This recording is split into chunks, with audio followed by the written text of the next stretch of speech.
Hey everybody, I'm Lavallo. I am turning 30 in less than 2 weeks, and so I am reliving each year of my 20s, going back, remembering all the things that I did, the failures, the successes, all the stuff that I learned from it. So I know that these videos are really more for myself and for being able to have something to remember years and years from now, but I do hope that some of you enjoy them. Today, I'm going to talk about the year that I was 24. So this is from September 2014 until September 2015. And this year was interesting in a lot of ways. It was kind of like the year before, consistent in that I had like one job throughout. So professionally, I was just working for McKinsey, but I did lots of different projects throughout that year. And also the entire year, personally, I had one girlfriend. I was dating Kelly, but we also had like our best and our worst times in this year. But it was a year that I did get to do an incredible amount of travel. So I turned 24 in the UAE. Me and a few of my friends and Kelly, we went to Fujairah, to a resort there, and we stayed for the weekend. And it was just like a fun way to turn 24. And I remember I got a lot of different cake for my 24th birthday because people, my clients gave it to me, at work they gave it to me, my friends gave it to me, Kelly gave it to me. So 24 was like a big party. We also like traveled a lot all around the UAE. So it was the first time that I went to like Yaz Island, for example, and like driving into the Northern Emirates. And I did at the very beginning a project where I was working for a retail bank that had branches in all the different Emirates, and we were helping each branch transform their sales strategy. And so I spent like a week in Ajman and a week in Fujairah and a week in Ras Al Khaimah, and it was like one of the more exciting times in my life in terms of how much of the UAE I got to see. Also that fall, like right when I had turned 24, Kelly and I went to Tanzania, to my farm. It was only my third time going back, and it was the first time, bringing somebody that I loved.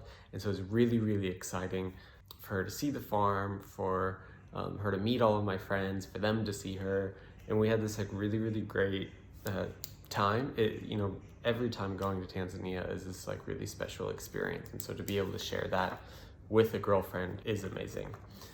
That winter, we decided to do a big Eastern European trip. So we decided that we would go and see one of my good buddies in Russia, in Moscow. And we actually decided that we were going to spend, even though it was, let's say it was like a 2-week trip and Russia was only gonna be 4 days, we said, let's spend half of our budget in those 4 days and the other half in the remaining 10. So we were gonna live like a very luxurious like few nights in Moscow. We booked like a suite at the St. Regis. We went, we got like a reservation for dinner at the White Rabbit, like the nicest restaurant in Russia. And we were gonna go like clubbing and just do all this great stuff. And then the ruble crashed. So it ended up being really, really cheap. Like what we thought was gonna be like a $500 a night hotel room was like only $250 and stuff. So it was, really like fun. And then we went for Christmas to Romania. We found this like small little village where someone had like a cottage where they were doing a Christmas special, and it was like we did like tree decorating, we went on sleigh rides, we went picking mistletoe, we had like a snowball fight. It was just this like super, super cute way to spend Christmas that year. We also went to Bulgaria and she skied, I snowboarded. Went to Moldova, we went to like the world's biggest wine cellar. We were also in Ukraine for a day. We like broke into the top of some churches and saw the golden domes. I mean, it was a really fun like winter holiday. In the spring, from like January to like April, I guess, I was spending a lot of time in Saudi Arabia. So I would spend like 3 or 4 days in Saudi Arabia and then come back to Abu Dhabi for the weekends. And we always had exciting stuff like planned for the weekends. We had a lot of our friends were here. So it was a really exciting time, but we also got in a few like fun weekend travel trips. So we did this fun day trip to Bahrain. We like got the earliest flight, like 6 a.m. We went and saw like the Tree of Life. We went to the art museum, we went to the fort, we went to this like really fantastic like restaurant, and then we like flew back like really late at night. It was just this like fun little jaunt that we did. We also did a long weekend in Tajikistan. I want you to come join me as I make 193 journeys. And this was only the second time, I guess, that I had been to Central Asia, and I love Central Asia. So we went, deep into the mountains. We like went dancing at some like traditional place. We went riding horses. Unfortunately, she got hurt. So that was really fun. We also went to the Maldives. We spent like 4 or 5 days, on like one of those like villas out right on the water where you can like jump from the back into the water. We got a lot of like little travel done. And then she was like working at the university. She's now a doctor. This was before she went to med school. She's doing like research. And so right when like classes had ended, we decided to do like our own summer trip. And we did this like major Southern Africa road trip. So we flew into Johannesburg, we rented a car, and then we went to Swaziland and stayed there for a while. I guess it was our 1-year anniversary actually. And then we drove from Swaziland into Mozambique and like went to the beach there and had this really amazing chicken. Then we drove back into Swaziland down to Lesotho, where we stayed with one of my friends. And when we were in Lesotho, I think it was something like my 99th country or 98th country or something. And so we were on the radio to like talk about that. So that was kind of fun. And then she flew to Norway. And while we were on that trip, I got asked if I would go and do a project for 2 months in New Zealand. And I loved New Zealand when I went like a long time before in 2007.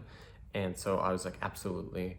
I mean, when I left for that trip to Southern Africa, I assumed I'd come back to Abu Dhabi, whatever. But I ended up flying to New Zealand, and then after New Zealand, I went to Kenya. And so I never like was home again.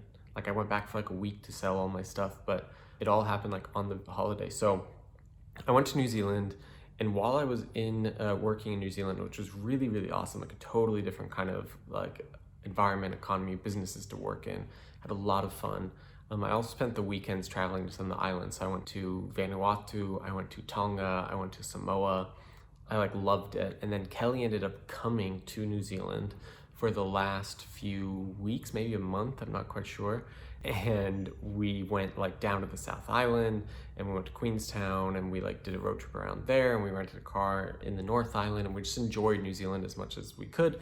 Though it also wasn't great times because she'd gotten into med school in New York, so we knew that we were going to be like far apart for a long time. And then after New Zealand, we decided to fly together to Norway. She's Norwegian, and so we were gonna go see her grandparents and see her mother who was there, and her father was coming.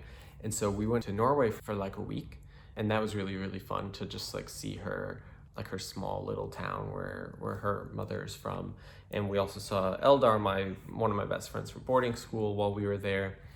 And then we left Norway, and I had gotten approved to do like my final project at McKinsey, because I was like about to end my my analyst program.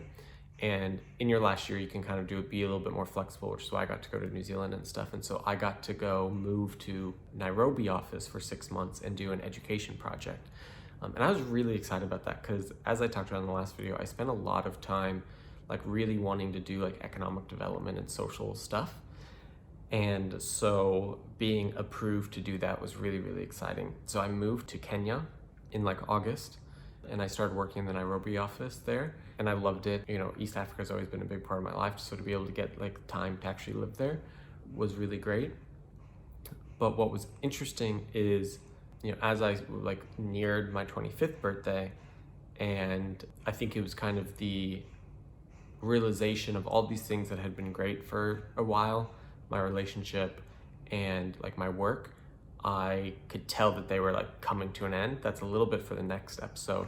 So 24 is another year, just like 23 was, where there's a lot that was happening. I mean, most of it was a lot of work and a lot of travel. Kind of like thinking back on it, I can't believe how much I did at such a young age, but also how kind of like all over the place it was. And it felt very kind of like consistent in a way, but yeah, it really wasn't, actually, now that I think about it. I think probably the best part of that year was like being in this great relationship and finally starting to get some of the professional focus and successes that I wanted to, and then getting to do all of the travel.